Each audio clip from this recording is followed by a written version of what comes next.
Very warm welcome here this evening. For those of you who I don't know, I'm Dorothy Mill. I'm Vice Principal of the University, Head of the College, and I'd like to warmly welcome everyone here for this evening. Professor Simon King studied engineering at the University of Cambridge. He later went on to do an MPhil in computer speech and language processing, also at Cambridge, and then came here to do a PhD in automatic speech recognition. Simon's been at the University of Edinburgh now for nearly 20 years, first as a PhD student and research fellow, and then as a lecturer and then reader. He's also held visiting appointments in various prestigious institutions, including the University of Washington, Johns Hopkins University, the Universidad de Chile, Japan's Nagoya Institute of Technology, and the University Technology in Malaysia. We were all delighted when he was appointed to the chair of speech processing here in 2010. His research concerns the automatic processing of speech by computers, focusing on automatic speech recognition, which is the conversion of speech to text, and on speech synthesis, which is the conversion of text to speech. Whilst most researchers focus on just one of these areas, he has found that many of the core problems in speech processing can best be tackled by considering both applications at once. His research starts with the question, what is speech made of? And ends with developing practical applications such as communication aids for those who can't speak.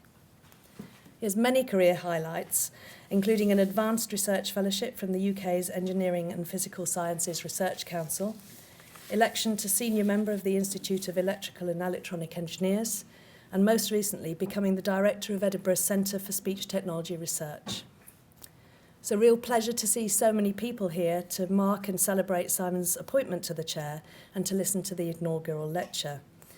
We've many distinguished guests, colleagues and students from Edinburgh and other universities joining us here today. I'd like to make a particular mention of a couple of people. Very pleased to welcome the principal of the university here, and also a special welcome to several members of Simon's family, his wife Maria and his parents, thanking them for their support to Simon and his work over the years. So after the lecture, there'll be a chance for a few questions, and then we're very much looking forward to you all being able to join us in a reception just out in the concourse. But it's now with great pleasure that I introduce Professor Simon King to present his inaugural lecture, Using Speech Synthesis to Give Everyone Their Own Voice. Simon. Thank you.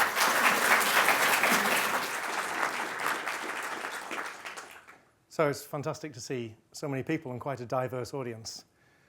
So what I've decided to do is not to try and tell you about everything I did in those 20 years and realise how embarrassingly little it is. I've decided to focus in on one particular piece of work, and I'm going to give you a talk which I hope is very accessible to anybody in the audience, but not boring to those of you who know a lot. And I'm focusing just on my work in speech synthesis, and particularly on the work in the last 5 years or so. So I'll start with some acknowledgement. So by no means is what I'm going to tell you about all my own work. In speech technology, nothing's ever all your own work. It's always a team effort. And I'm not going to try and list the whole team because it's too big and goes back too far. But all the work I've done has been within the Centre for Speech Technology Research, most recently in collaboration with the Ewan MacDonald Centre for Motor Neurone Disease Research, who've been kindly supporting our most recent work. And with special thanks to two external collaborators, University of Sheffield and the Nagoya Institute of Technology, with whom we do a lot of this work jointly. So first I'm going to talk very generally a little bit about what speech is and how I like to investigate it. I'm then going to tell you about a couple of different methods for doing speech synthesis. I'm going to keep that quite high level and give you lots of demonstrations and keep it a very broad brush, accessible sort of explanation. And then move on to the second half of the talk, where I'm going to tell you how we can use this to do useful things to help people, and in particular to give people voices that are personalised, that sound like them. So I'm going to lead you through that and show you how all that works in stages. So the question, what is speech? It's this thing that we all take for granted. Almost everybody can do it, and it's just natural. It's ubiquitous, like a bicycle. It just works, you get on it, it's fine. It's full of all sorts of intricate parts, though, and they have to lock together. And if they're not all working in perfect harmony, things start to go wrong. And it's only when things start to go wrong that we start to realise how little we really understand how this intricate machine works. So something like that, something like a bicycle, like speech, some intricate piece of machinery. How would you go about investigating how such a thing might work? And of course, there are sort of traditional methods of investigation, in all sorts of sciences, and in linguistics in particular. They're introspective. We think about our own speech. We think about how we speak, how we move our tongue when we speak. We might observe other people doing it in a very informal way. To me, those are always very unsatisfactory and very kind of qualitative. I'd like to be quantitative and objective. So we can start to measure speech. We could start to analyze speech, and we'll look at in a moment about some really simple ways you can do that. But really what I'm going to try and persuade you of in the talk is that the real way to try and understand how something works is to try and build a model of it. And if the model behaves in some way like the real thing, then you can claim that you've made some sort of enhanced understanding of the subject. So how do you measure and analyze speech? Well, you can take these traditional sort of analysis tools. We can look at speech in the time domain. That's the fancy name for this waveform, this thing on the bottom. That's just a plot of the sound pressure wave that's traveling from me out to you now, received by a microphone and converted into a signal. We can look at it in a frequency domain. That's like splitting light with a prism, but we do the same with sound. Split it frequency this way and plot it across time. That's called a spectrogram. And expert phoneticians can read spectrograms and can tell me what that says. I'll ask you at the end. But that's just observing the signal. Sometimes it's interesting to observe more than just the signal to get inside how the thing's produced. So we could have a look inside. We could, if we were still allowed to, we could take X-ray cinefilms and have these wonderful images like this. That's no longer allowed. It's a bit too dangerous, but we can do better, in fact, these days with things like magnetic resonance imaging. And we can see how intricate and carefully coordinated the motions of all the different bits of your mouth are when you're speaking. And we'll have a look at how that might inspire us a little bit in a moment. We can do things a little bit cheaper than that. We can glue sensors to our articulators and sit in a machine in a big electromagnetic field. And we have this lovely term, we have the electromagnetic articulograph. And now we've got past the longest word in the whole talk. We can move on to the more interesting matters. So we can observe the signal. We can observe how the signal is produced in some way. But that's just observation. That's still completely unsatisfactory. So how do we actually find out how something works? How do we really prove to ourselves we know how it works? Well, if it was that bicycle, how would I prove it works? Well, we could have a ride on it, see if we can ride it. That helps a bit. That's like introspection with your own speech. We could watch other people riding theirs, a little bit more scientific. We could make some observations. We could even do some survey and look at lots of different bicycles and see what's the same and what's the different amongst all of them. They've all got two wheels. That must be important. But really, as an engineer, the way I would like to understand a bicycle and the way I would like to understand speech is to make some. And that's what we're going to do. So if it was a bicycle, how would you learn how to make a bicycle? Well, we apply some really advanced techniques that every little boy knows when he's given that old clock to try and fix. How do you work out how the clock works? You take it into hundreds of little pieces and you see if you can put it back together again. And even if you don't completely succeed, you surely have learned something about how clocks work. And the same with a bicycle. You take all the ball bearings out and all the cables out and lay them out on the floor, and at least you know something more about how bicycles work. And then you can see if you can put it back together again. So we could do that with speech. We could try taking it to pieces and putting it back together again. And if we can do that, and if we can make speech that wasn't just the speech we took back to pieces, but some new speech, some new sentences, then we can really make some claims that we have some understanding of how speech works, because we can make new speech signals, new sentences that we didn't just record. So what's the simplest way of taking speech to pieces? Well, cut it up in the time domain, cut it into pieces along the time axis would be a nice way to do that. So let's do that. Here's a speech signal. It's me saying a word. That's the first bit of the speech. And that's the second bit of speech. They're all radically different sounding. So, Can we tell what the word is? We put them together, of course we can. jigsaw. It's me saying a word. So that's a really simple way of taking speech to pieces. We haven't learned a whole lot, but we can say it changes over time. And we can cut it into pieces. We could give them names. We could say they're phonemes if we can classify them. And already we can do something interesting merely by cutting speech into pieces in this way. So let's do some speech synthesis with that. Okay, so let's make a word. So I'm going to take two words spoken by me. I'm going to make another word that I didn't record. Let's have this word. Train. That's me saying train.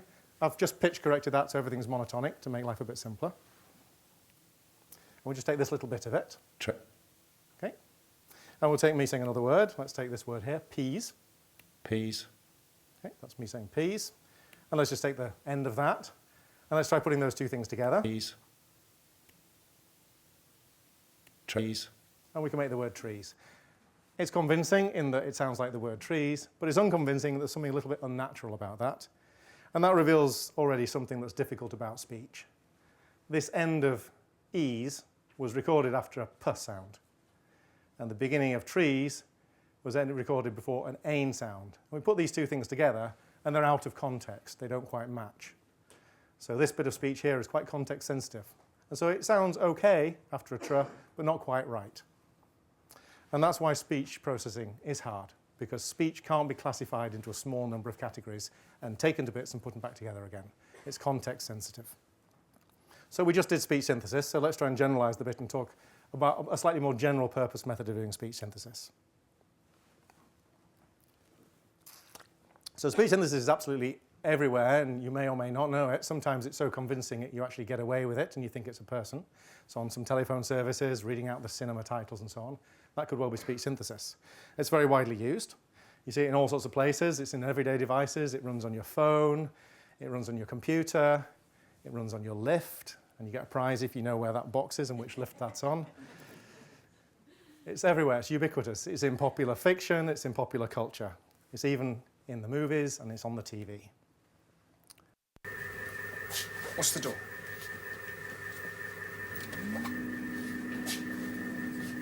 You ever seen anything like this before? I don't think so. What is it? I'm not sure. I mean, I recognize some of the components. That's a voice synthesizer, a vocabulary bank. If only, if only. So if speech synthesizers look like that, that's all I would do every day. I would make things that look like that. Unfortunately, they look like this. Okay. And you get another prize if you know where that was from. Okay. So let's talk about the first and the most general method that's in widespread use for speech synthesis. It's called unit selection speech synthesis, and it's completely and embarrassingly simple. And going back to our analogy of the bicycle, it's like making a bicycle out of bits of old bicycles. So we don't really understand how to make any of the bits, but we do know how to put them together to make another bicycle. We don't know how to really make a wheel, but we can get a wheel and we can put it on a frame, or we can get another wheel and put it on a frame. So we can take some big stockpile of old bits of speech, and we can pick the bits we need, and hopefully we'll try and find bits that fit together, two wheels that are about the same size, a frame that's about the right size, and we can make speech that way. And that's still relatively the state of the art in speech synthesis. And of course, speech is an audio signal, not a bicycle, so this already happens to recordings of speech. So it's a bit like old-fashioned tape splicing. So we take some recordings of speech, maybe some thousands of sentences of speech. So let's have some sentences. It's a very small database of speech. And that's just somebody saying lots and lots of natural sentences. And we'd like to say a new sentence that's not part of that set, like say a new thing. And unit selection is extremely simple, it seems. We're just going to pick bits from different sentences, and we're going to splice them together, just like they're on old-fashioned tape. And we're going to hope nobody noticed the joins. And we're going to play it back and make some new speech. And that's how unit selection works. Now, of course, the clever bit is deciding exactly which bits of speech to choose from that inventory so that they will fit together well. And we can do it better and we can do it worse. And it sounds pretty good when we do it well. Most commercial systems that you'll hear are based on that technology. It's just splicing, clever splicing. So we create speech by concatenating bits of speech. Sometimes we notice the joins, sometimes we don't. So we get a kind of funny-looking bicycle, but it's sort of a bicycle. It's not quite right, but you get away with it most of the time. It's understandable. And so let's listen to some examples of what that kind of speech synthesis sounds like. So we'll hear our standard research system, we'll hear a commercial system, and then we'll hear what happens when I get my students to try and build a system like this. Our good unit selection system provides high-quality speech. That's not bad. Commercial systems, like this one from Cereproc, most commonly use unit selection synthesis. So those are pretty good, but those have had an awful lot of effort put into them. A lot of engineering time and money has gone into perfecting those voices, to the point where there's very small numbers of voices available with that technology, perhaps tens in each language. We can't make thousands of different voices that way. They're too expensive. And if the speech recordings aren't ideal, if they're like from an everyday normal person and not a talented voice actor who can speak beautifully in the studio, it sort of works, but it's really not quite good enough. The unit selection method does not work so well if the speech recordings are not perfect. When only an hour of speech is recorded from a normal but non-professional speaker, this is what happens. So you get away with it, but no one's going to buy it. Okay, so this unit selection method, although it's the state of the art, although you can spin out a company and make lots of money doing that, you can only ever build a very small library of voices, and that limits the applications of the technology to things like telephone services and so on. It's not going to be a whole lot of use if everybody wants to use one to speak, because we're all going to sound like one of these 10 people. So there's a newer method, slightly newer method, that's a lot more powerful. I'm not going to say it's better. It sounds a little bit different. I'm not going to make a claim that it sounds overall better, but it's a lot more flexible and can do a lot more than this unit selection method. And that goes by the wonderful name of statistical parametric speech synthesis. And that simply means that it's all based on a model. There's a model of the speech. So instead of taking speech, as we did in the concatenative method here at the top, splicing it together, and not really understanding a whole lot about the bits, we just know they've got a label, and we know we need one of these, and we can join them together. Instead, we're going to actually try and generate speech somehow from scratch, from some model, from something that's not actually storing any speech at all. So we're going to have a little bit deeper understanding about what speech is in order to do that. We don't have to understand that much to be able to do this, but we have to understand a bit more to do this. And that's why it's interesting to me as an engineer, because I have to know more about speech to make this method work and to get it to be more powerful and more flexible. So it's a bit like working not from this stockpile of old scrap parts of a bicycle. It's more like being given a blueprint and saying, make the bicycle from this drawing, and make a bike of this size, this colour, for this person. So we just have a drawing to work from. No parts. We have to make all the parts from scratch. And we're going to make those for speech. We're going to generate things from a model, a statistical model that's going to generate speech. So we need a model of speech. And there's some choices then about how we might model something. And in any sort of modelling problem, we've got to decide at how deep we'd like that model to go. Do we want it to really operate like speech is really made? Do we want it to model every little muscle in your tongue and every little movement of your articulators? Or would we like it actually just to produce convincing output? So the former sounds just scientifically a much more attractive proposition. We would definitely understand more if we could do that, some physical model that really replicated the human vocal tract. But the fact is we're far, far from being able to do that in any general sense. We can make vowels, we can't make consonants. So at the moment, the state of the art in modelling of speech and statistical modelling of speech is actually a model that reproduces the signal that sounds good, that we say this is a good model because the speech that comes out of it sounds good. And we're not making any deeper claims that the model really is a true model of, say, human speech production. But nevertheless, we can still get some inspiration from how humans produce speech to tell us what the model should be able to do. So we think about how speech is made. Go back to this MRI video. This is a video for a sequence of frames of somebody speaking on magnetic resonance imaging. We can see that there are lots of different processes happening there, and they're synchronized, but not perfectly. So lips have to open and close, and they have to protrude and not protrude. We have to raise the back of the tongue. We might have to raise the velum. Might have to operate the vocal folds. And these things have to be synchronized to some degree, and so we can say speech is some way a sort of factorial signal. It has several processes going on behind the scenes, and all we observe is the combination of these processes. And so in a model of speech, it might be useful to somehow take those things a bit apart so we could separately control them. And as an absolute minimum that we'd like to separate in speech synthesis is what's happening here with the vocal folds, these things that vibrate at a rate we call F0, that's the pitch of your voice, and what's happening up here with the vocal tract, which is giving the timbre or the quality to the speech, saying which vowel you're saying. And we'd like separate control of those so we can say any vowel at any pitch, for example. So we could factor speech. Let's factor it. Let's divide it into pieces along some different dimensions. And just to illustrate that idea, I'm going to give you a very simplified idea of how you might factor speech. Of course, the models do things in a rather deeper way, and I'm not going to go any deeper than this. I'm just going to show you a simplified idea of how you might factorize this signal. So the first way is the way we already saw, and that's to say things change over time. So we can divide things along the time axis and have different units along time. So we've already seen this one.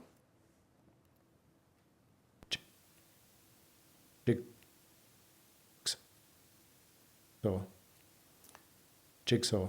So we need a model that can divide things into units that way. But there's other ways we could factor this thing out into a set of interacting processes. We could factor them out along the frequency axis instead.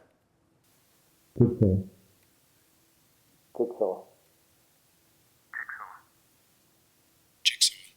And we hear different sounds at different frequencies at different times. When we add them all back together, we'll still get speech. Jigsaw. So that's a very simple way in which we might factorize speech. We might divide it up along time, we might divide it up along frequency, and we might devise a model which can then generate the information in each of those time frequency cells. Now, we don't directly work in terms of just dividing across frequency bands, but the principle is exactly the same. We just represent it in a slightly more advanced kind of a way.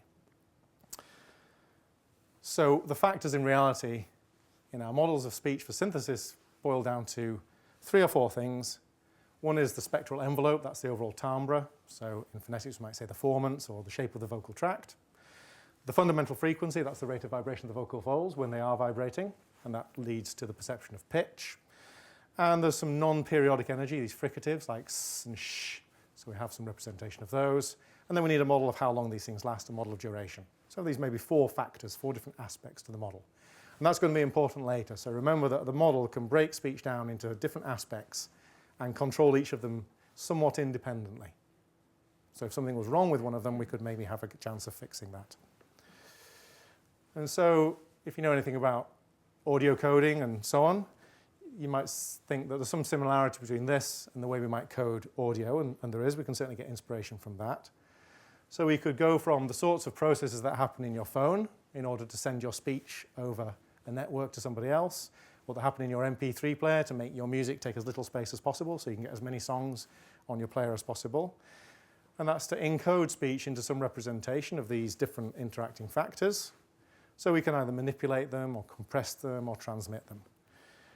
And so those factors might be represented. We might write them into a vector of numbers, and we might send one vector of numbers every so often, every few milliseconds. And that's how audio coding and so on works on your phone and in your player. You might send it to somebody else, and just from this representation, they can then reconstruct the sound signal which you will listen to. And that representation is what we're going to model. We're not going to try and directly model the waveform. We're going to model this coded representation. And we're just going to break into that chain. We're not interested in sending things over the phone network.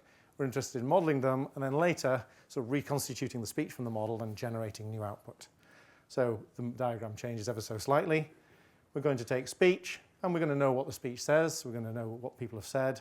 We're going to learn a model of that in terms of this coded representation, these different factors, spectral envelope, non-periodic energy, periodic energy, F0, the durations of things, and just store that. And then we've built our speech synthesizer. And then later, if we'd like to say something, all we need is the model. We don't need all that data we trained it on. We put some text into the model, and we can regenerate that coded representation from which we can generate the speech signal. Okay. So what kind of a model could do such a thing? What kind of a model would we use? Well, the answer in modeling is always go for the simplest model you can find, because it's going to be easier to compute with, easier to learn from data. And the simplest model there really is of sequences is this thing called a hidden Markov model. And we're not going to get too technical. We're just going to show you roughly what a model looks like and show that it has one important parameter which we're going to be able to play with. So hidden Markov model is just this set of finite states. And in each state is a probability distribution. That's a fancy term for averages of things. So each of these states stores the average sound for a very little bit of speech so that you can reconstitute it later. And the important thing is we can learn these from data. Given only speech, we can learn all the parameters of this model fully automatically. And given only this model, we can fully automatically reconstruct the speech waveform and produce speech output.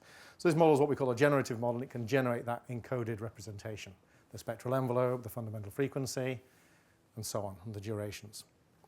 So the model can generate. So I'm really only going to focus on that. So let's see how this model might generate speech once it's been learned from data. Well, each state is going to generate a little slice of speech. So this one's going to generate this few milliseconds of speech here. Maybe we'll generate 10 milliseconds at a time. It's going to generate this coded representation, something like the spectrogram. And once we've generated that bit, then we'll generate the next bit. Perhaps we'll do it from the same state. And then we'll move our way forwards. And as by taking a little walk through this model, we can generate this coded representation of speech. Okay. So the model's generating something like a spectrogram. And then from a spectrogram, we can just deterministically reconstruct an audio signal. So this little bit of thing, we know should have a waveform that looks like that. That's clearly a fricative sound, maybe a s or something.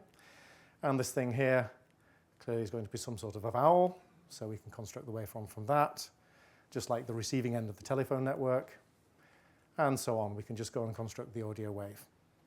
Because we have these generative models.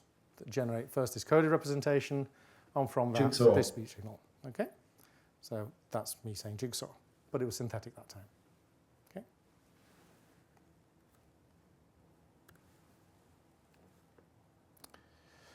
So this method can be learned automatically from data, and it can then perform general text-to-speech synthesis, just like the unit selection method.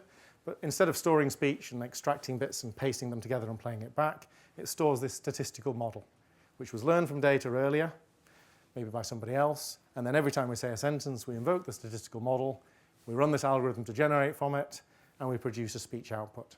So it also sounds pretty good. So let's listen to some examples of that under ideal conditions where we've got lots of data spoken by good speakers in a nice recording studio.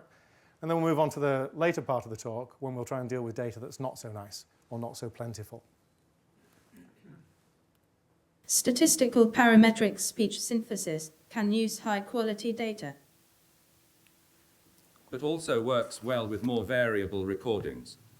So there's a fully text-to-speech. The input's only text. Given the statistical model generates the coded representation from which we can create that waveform that we can send out to the loudspeakers. So that's enough about just the general case of speech synthesis. That's fairly established technology. The question is, what can we do with it, and particularly with this second method, this statistical parametric method, that goes beyond merely just doing text-to-speech. That could do something a bit more interesting than that. Well, I'd like to talk now about using this technology first just to make individual voices. That's voices that sound like any one of you in this audience. And so if you give me a little bit of your speech, maybe just 100 sentences, I can go and record you later. Using only that data, can I create a fully fledged speech synthesizer which I can type text into and that sounds very much like you?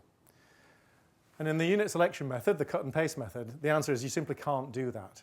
In those 100 sentences of speech material, there's nowhere near enough variety to be able to choose good units to create good output. Maybe you didn't even say every phoneme, so you just won't be able to say that sound. And you certainly didn't say it in every context, so it will always sound bad. Okay, so unit selection just falls apart when we have low quality data or too little data. We're going to use this statistical parametric method to solve that in the case where we have really quite small amounts of data. Okay? We're going to do that by adapting things. So we're not building our bicycle from scratch anymore. We've got a bicycle, but it doesn't quite fit the person. It's too big or something. Well, we know we can adjust a bicycle. We can lower the saddle or raise the handlebars or change the size of the wheels if we had to, and somehow make it to fit the person a lot more cheaply than we could go out and buy a new one or make a custom-made one. So we're going to very cheaply, that means with very little data, very little information about the person, make something that fits that person. In the case of speech synthesis, we're going to adapt that bicycle. We're going to make it fit the person just by adjusting a small number of settings. We're not going to remake the whole thing. Just by changing a few parameters, we'll make it sound like this person. And so we're going to have to adapt this thing called a hidden Markov model. And don't worry, there's absolutely no equations anywhere in this talk. Okay? No equations at all, just pictures and sounds. Okay, so the hidden Markov model, remind you, it looks like this. And there's only really one interesting and important thing in the hidden Markov model, and that's these little curvy things here. At school, you'd call them the bell curve. You call them a normal distribution, a Gaussian distribution. They just represent the average of something, and it's spread, it's standard deviation. And they've been learned from data. And it's those that we're going to adapt. We're just going to adjust those to a very small amount of data. So let's give an example of how we might do that for a very tangible parameter that you can all understand, and that's the pitch of the voice. So in speech technology, we don't call it the pitch, because pitch is what you perceive. The physical reality we call the fundamental frequency, or F0. So here we're going to take a model of F0 that I've learned from somebody else's data. And it's just going to be a bell curve, a Gaussian. It's going to have an average, a mean, and a standard deviation, a width. Okay? So it's learned from somebody else, and it looks like that. And using only a very little bit of my speech, I'm going to make this model, which might need lots of data to fit accurately. I'm going to make it fit me. So I'm just going to take a little bit of my speech. So just a few samples, just me saying a few sentences will be enough for this model. And I'm just going to plot some histogram. I'm going to count how many times I used each value of F0. And using only that very small amount of data, I can adapt this model. And to adapt this model, all I'm going to do is move it and scale it. I'm going to shift it and scale it. I'm going to just change two things. I'm going to move its middle and change its width. But I wouldn't be able to get a good estimate of its mean and variance from scratch. So we're just going to move it a little bit like that. And I can do that with very, very few data points. Just a few data points are enough to tell me how far to move it and how much to stretch it. Okay? Far fewer than you would need to learn it completely from scratch. And that's the key to adaptation in speech synthesis, is it needs a lot less data to do that than it does to build a whole system from scratch. Now, of course, that's just a one-dimensional thing. F0 is just a value. It's a value in hertz. Didn't label the axes with units, so I get a point off of that. But it's just a single one-dimensional thing. But of course, the other model parameters are not. They're multi-dimensional things. They're things like the spectral envelope. In other words, where all the formants are, if you like. Okay, so they operate in high dimensions, maybe 40 dimensions. But it can't draw that. So we'll just draw it in 2 dimensions to give you the idea. So the Gaussians really live in 2 dimensions. So that means I've got a value on this axis, unlabeled, and a value on this. Think of this F1, F2, if you're a phonetician. And they live at some point in this space, and that's a model that was fitted to some particular person. But it's not for me. Doesn't fit me well. My means and variances aren't there. So we can do a couple of clever things. First, we can decide that we can group things into classes. So we can group things into 2 classes. Think of them as vowels and consonants, if you like, or high vowels, low vowels. We can say that the way that I differ from this other person can be coarsely categorized as all of my vowels do this differently and all of my consonants do that differently. So we can just transform whole groups of parameters. And in reality, there'll be thousands and thousands of parameters in each of these clouds, but there'll still be only a very few number of classes. And we can transform them. So transforms are just shifts and rotations and scalings and so on. That's a very simple mathematical operation. And how far you have to move can be calculated with very, very small amount of data. Yet we're moving thousands and thousands of model parameters. So we take a very sophisticated, very detailed statistical model of speech. Maybe it was learned on somebody for whom we recorded 10 hours in the studio. And using just 10 minutes of my speech, we can work out how much of that to do to it to make it sound like me. And that's called adaptation, and that's the power of this method. And that's why this method is more exciting than the unit selection method, because there's no concept of this in unit selection. We've just got bits of speech waveform. So let's just see a kind of complete workflow of how you might build a system which is built in this adaptive way. So first we're going to learn a model. And there's no reason we should learn that from just one person. We could learn it from the data from lots of people. Then we get even more speech. So we just pull together all the speech we can find. We'll learn a model, and then we'll adapt it to somebody to make it sound like them. Okay, so let's start with speech. So we're going to speech, and we're going to have labels for it so we know what people said. That makes life a bit easier. I'm playing a single hand in what looks like a losing game. Now you're coming down to business, Phil, he exclaimed. Pierce's little eyes were fixed on him shrewdly. So that's just natural speech, people in the studio reading what we tell them, random sentences from newspapers usually. And from that we learn a statistical model from lots and lots of data, a very detailed statistical model, lots and lots of parameters that can generate really nice sounding speech, but not like the person we're trying to sound like. Okay? And we call this an average voice model, unsurprisingly. Now we can throw all that data away. We don't need that. All we need is this model. And then through this process of adaptation, moving those 2 clouds around, we can adjust this model so it fits somebody else. Okay? Just a few small adjustments. So we need a bit of speech from that other person. So here's the other person.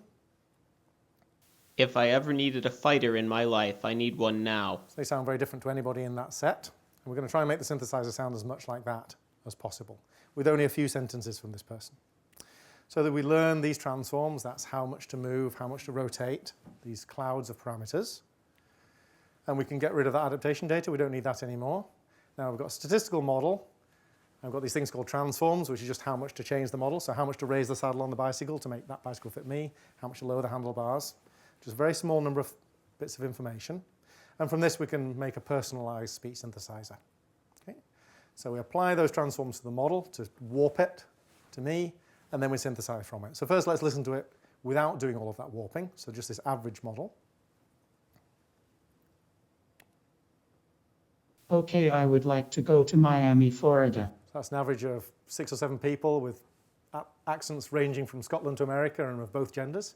So it sounds very transatlantic and gender neutral. And then we can apply these transforms and make that model, that very same model, sound like this person we're trying to mimic. Okay, I would like to go to Miami, Florida. So that sounds quite a lot more like them. And so this we're going to take now. We're going to try and do something useful with this. We're going to try and make voices for people for whom we can't get very much speech. We can't make them sit in the studio for 10 hours because they're just not capable of doing it. Or perhaps even there's something wrong with their speech and we're going to try and fix that. We can use all this technology to do that. So first we need to think about where that data comes from for that average voice model. And it's going to turn out that to make a voice that sounds like you, we're going to need to find as many people that sound a bit like you as possible. It's always good to start from as close as possible. So we've got some target speaker. They happen to come from this particular part of the country. I don't know why.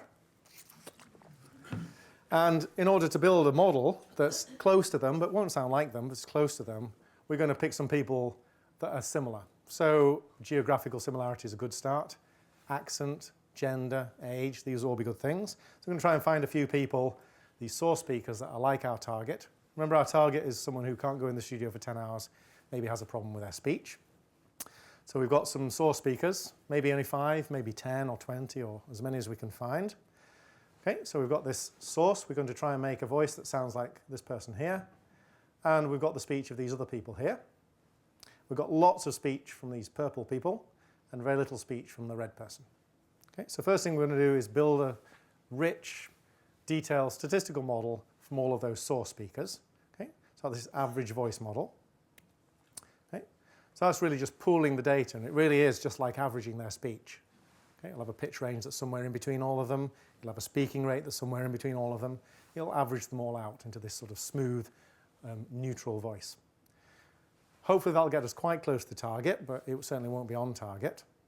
And we're then going to perform this process of adaptation, the scaling, the shifts, using the little bit of red data until that average voice is a really tight... This voice was made from the speech of a number of male speakers. So we take this average voice, and we're just going to adapt it a little bit. Hopefully it lies very close to our target now, using a very small amount of data. This is what happens when it is adapted to my speech. It sounds quite like me. A bit like me. Okay. You judge. I'm not the best person to judge that. So we're now in a position where, given fairly short recordings of people's speech, not enough to build systems from scratch, not enough to learn models from scratch, we're talking hundreds of sentences, not thousands or tens of thousands, we can build personalised speech synthesizers. So you don't want to listen to me all the time, so we'll listen to a few more examples where we've chosen some speakers somewhere in the vicinity of the person, made an average model, adapted to the person, and then have this personalised individual speech synthesizer. Personalized speech synthesis means voices that sound like individuals. Every voice is unique to that person. So when the voice is used to communicate, it is identified with the person using it. So they all sound very different and they sound very much like the targets. But they're all made from rather small amounts of speech, a few hundred sentences, through this process of averaging lots of other people and then adapting to the target. Okay, so that's pretty neat. We can make voices now that sound like people for whom we only have a small amount of data. But they were all normal speakers. They had normal, healthy voices. They could speak normally and intelligibly. So they wouldn't have a whole lot of use for a device that does that. But we can already do something useful for people maybe who can't speak at all. We can now offer them a wide choice of voices so they can pick one that they would like to sound like. And we'll see in a bit why that might be a useful thing to do. So we can easily make this whole library of voices. So if we could just get enough people from enough different parts of the country, and we're on our way to doing that, we can then start averaging them in all sorts of different permutations and combinations to make voices that are all different, but don't sound like any real person, and therefore a new, unique voice that you can then give to someone and say, we can guarantee you're the only person that will ever sound like this. Okay, so we can just average them in any permutations you like. Okay, make lots and lots of different individual personalized voices. So that technology will be useful for people who can't speak at all, but would like to speak in a unique way. So when they go and speak to somebody, they'll remember them because that's how they sounded last time they spoke to them, and they'll have a real individual personality that goes with them, their voice. That's also fine, but what about people who can speak, but have a problem or are losing their voice in some sort of slow, degenerative way? And that's what I'd like to finish the talk off by speaking about. I'd like to talk about how we might repair voices. Okay, so we've just got a little bit more to go. So there are many situations where people might have disordered speech. It might be from birth. It might be a condition they've got later in life. And their speech is either becoming unintelligible or already is unintelligible. So for people like that, if they're speaking particularly to strangers who aren't adapted to their speech, they have extreme difficulty communicating. And at the moment, they're stuck with kind of a rather poor offering of devices to assist them in that. So these are the sort of devices people get. Typically, they're just Windows computers in very expensive boxes. And they come with a very small range of voices. And that's because the voices are typically made using either ancient 1960s technology, for which there are 5 voices in total in the whole world, or this unit selection method, for which there are maybe a few tens of voices for each accent of each language. Very small numbers. Okay, so the most widely used device is this one in the middle, this thing. It's called the Lightwriter. It costs several £1,000s, and it's just a keyboard. You type in, and it speaks for you. But it sounds pretty terrible. DecTalk has 4 male voices, 4 female voices, and 1 child's voice. For the 4 male voices, you can choose between Paul, Perry, Frank, and Dennis. Not great. This is female British a cappella voice. And that's not great Hello, either. how are you? I am fine, thank you. So if you get one of these devices, and you're lucky if you can get one, you're stuck with choosing which of those voices would like to be you. How would you like to represent yourself as any of those? And they're so bad to the point where some people just won't use them at all because they don't want to be any of those people. Okay? So what sort of people are affected by that? So I'm now going to talk about a particular population of people that we've been working with, but it's just one application of the technology. It just happens to be the one, an important one, but just the one we're currently working on. And that's people with neurological conditions. So conditions such as motor neuron disease, where the signals from the brain that control the articulators aren't getting through as well. They lose precise control. And we saw from those MRI images before, we need pretty accurate control of where your tongue's going to go at the same time as sticking your lips out, closing your velum, and making your vocal folds vibrate. And you've got to do all that just right. And if you don't, your speech is disordered. The first thing that happens is you sound a bit drunk, you sound a bit slurred, because you have poor coordination between these quite clever motor control activities. So there are plenty of people out there with these things, and these are degenerative conditions, so typically they're slowly progressing. And one of the first signs of having some of these diseases, in fact, is that your speech is disordered. That may be the first thing that you notice going wrong. So by the time people like this have a proper diagnosis, they already have disordered speech. Okay? So even the standard technology, where you could bank your voice in advance and then build a voice later, might not catch them because they didn't know in time that they had to do that. So there are devices out there that are for people like this. So here's the most famous person in the world with motor neurone disease. And he has a communication aid that has a very distinctive voice. There is nothing bigger or older than the universe. The questions I would like to talk about are... And that's what you think Stephen Hawking sounds like. But the reality is there's probably 10,000 other people in the world that sound just like that. But they're not as famous as him, so you don't know that they sound like that too. So that's really not his unique voice at all. He's just fortunate enough to be famous enough to have adopted it. And so when people like this meet each other, it's entirely possible that they will reach another person and speak to them in the same voice. And in social situations, that's clearly going to lead to complete communication breakdown and be totally unacceptable. Okay? So we're going to deal with people, we're going to catch them early enough that they can still speak, but too late to get a completely normal sample of their voice. And so we're going to try and actually fix their voice. We're going to repair it. Now, we're not going to repair them. That's another person's area of research altogether. We can't fix the person. What we can do is give them a device that will speak like them, but will be more intelligible than the real thing, and particularly when they become more and more disordered. So we're actually going to repair their speech. And to do that, you have to cast your mind back to a slide a little time ago that I talked about, where I said these statistical models are factorial in some way. They break speech down into a few different axes, a few different properties, things like the spectral envelope, the fundamental frequency, the fricative energy, and the durations. And so these models have got sets of parameters, and they've got different groups of parameters for each of those aspects of speech. And when someone has disordered speech, it might be that just one of those aspects is disordered. Maybe their durations are wrong. They just prolong sounds much longer than they should. Otherwise, everything else is okay. And so we can do some sort of kind of basic surgery on them.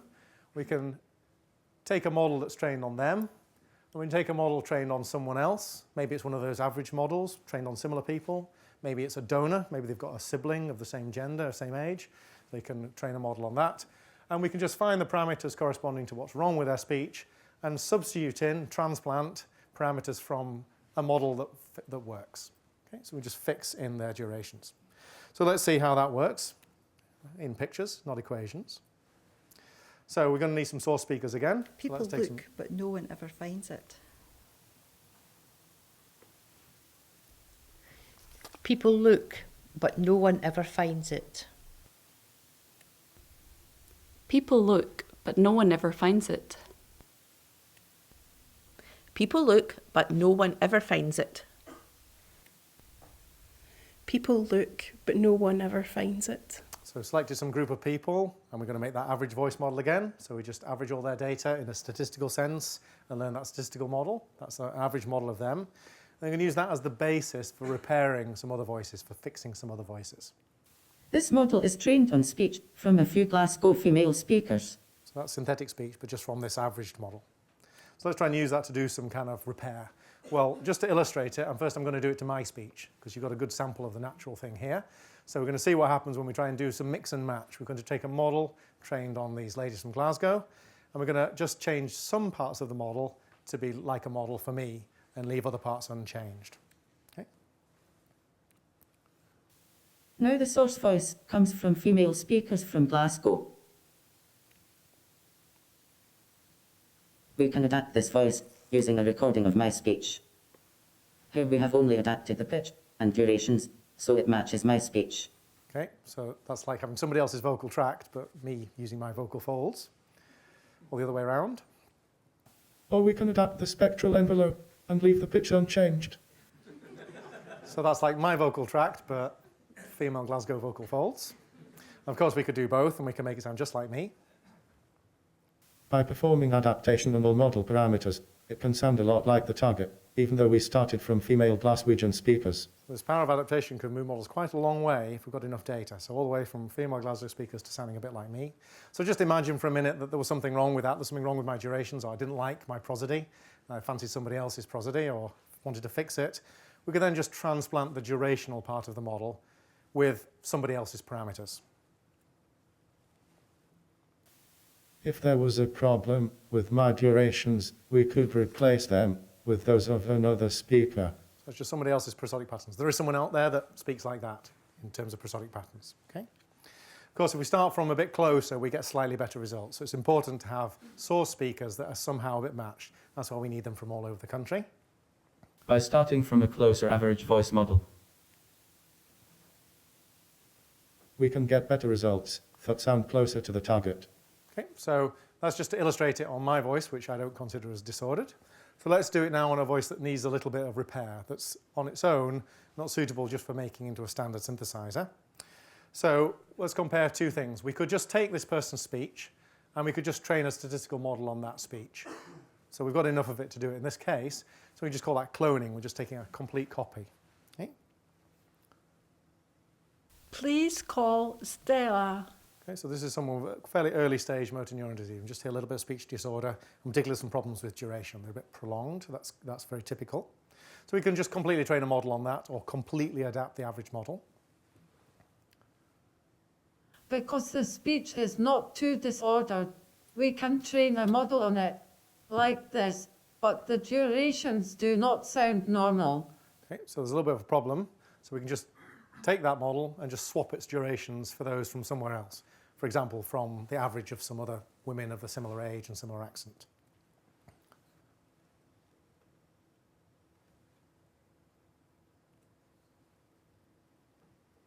The average model has been used to repair the durations whilst leaving the speaker identity intact. So we can fix just one aspect. And at the moment, we're at this case where we need to use expert knowledge to decide which aspect of the speech needs fixing, and then to manually swap in the bits of the model as we see fit. Okay, so I'm now going to play you another case study. This is a gentleman called Ewan MacDonald who's been very kind and cooperating with him. This video was taken some time ago in the early stages of motor neurone disease. I'm just going to play you a video of him just so you hear what he sounds like.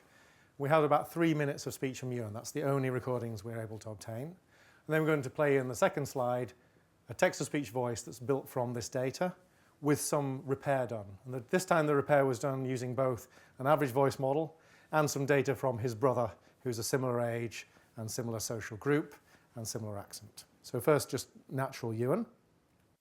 Ewan, can you please tell me about yourself? I'm Ewan McDonald. I'm from Edinburgh. I'm an ex-student at Edinburgh University, where I studied law. Following that, I moved to London to work for an investment bank for 6 years before returning back here last year. 3 years ago, I was diagnosed with Motor Neurone Disease. Okay, so there's a sad disease of it, and it's degenerative. So today, Ewan's speech is very hard to understand by anyone except quite close family. But what we can do is take speech like that, and we can make a speech synthesizer, and in doing so, we can try and fix some of the problems there. So many of them were durational problems. And so the next slide, this is now text-to-speech.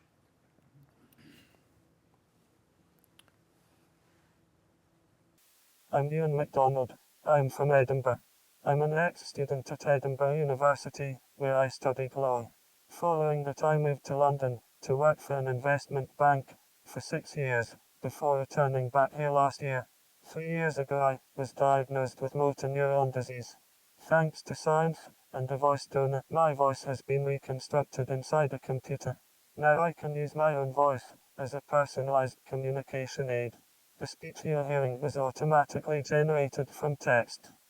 Okay, so that's a text-to-speech voice. So Ewan has to input text in some way. And again, that's a whole separate field of research. I haven't told you anything about text processing or interfaces. But Ewan has this device here. This is really just a Windows computer in a box. And he happens to have one that you can control by eye tracking, but you could equally well use joysticks or switches or any other input method to try and enter text. So we're having still to enter text, but then it speaks out in his voice. Okay, so just to wrap up in the last 5 minutes or so, just talk about where we're trying to take this and what we'd like to do next. And so hopefully I've convinced you the voice is kind of important. You probably knew that, but maybe you'd never kind of explicitly thought about that. But it's really important that everybody sounds different. It's a big cue. When someone phones you up, you know who they are within a few syllables. Okay? And it's important that people who can't speak are given voices that are theirs, their own identity. Ideally, it should be based on the way that they used to speak, and if they could never speak, then it should be something that's at least unique to them, that they own, because it's a very important part of identity. And these current communication aid offerings simply don't deliver that. They just deliver standard commercial voices, which are very small in number, a small inventory of different voices. And that's because they're delivered often with this unit selection technology. So this statistical parametric method, and particularly this way of adapting, can deliver thousands of different voices. They can be tailored to individuals, or they can be just made arbitrarily different from other people's voices by mixing arbitrary permutations of different source speakers. And we can even do that to repair disordered voices. Okay? So the next steps are trying to just build up that bank of speech so that when we come to repair someone's voice, we can find the most closely matched source speakers possible, because then we'll get the best possible results. And there's a nice side effect of that, is that anyone that donates their speech to this has got their voice banked, so that they will get a perfect speech synthesizer should the need ever arise, which it might for a tiny number of them. So it's some sort of insurance policy to donate to this thing. And we can make this library of an almost infinite number of voices from this pool of hundreds of or thousands of individuals. And we can repair voices. Now, at the moment, that voice repair is a somewhat manual process involving experts. It's done in the lab here in the university. And so it's not currently scaling up to very large numbers of patients. So what we're working on now is, given a voice that we have to repair, first can we choose the 10 individuals in the voice bank which we should base the average model on? And then can we work out what's wrong with this voice and work out which parameters to substitute in order to get the best quality speech. And that's the next phase of the project. And of course, when you can do that, you can make voices that you can stick on devices, whether they're phones or eye-tracking based computers or laptops, and deliver those to people to actually use in everyday life. So far the voice bank looks a bit like that.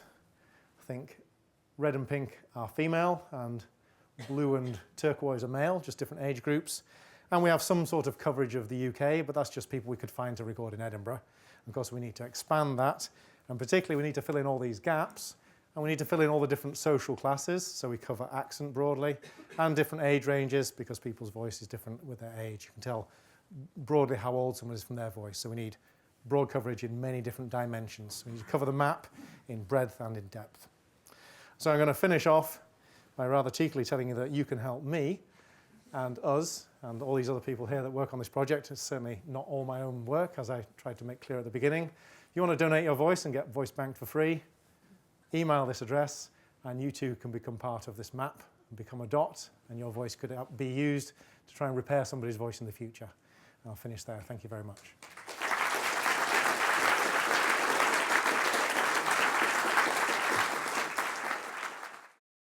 This production is brought to you by the University of Edinburgh.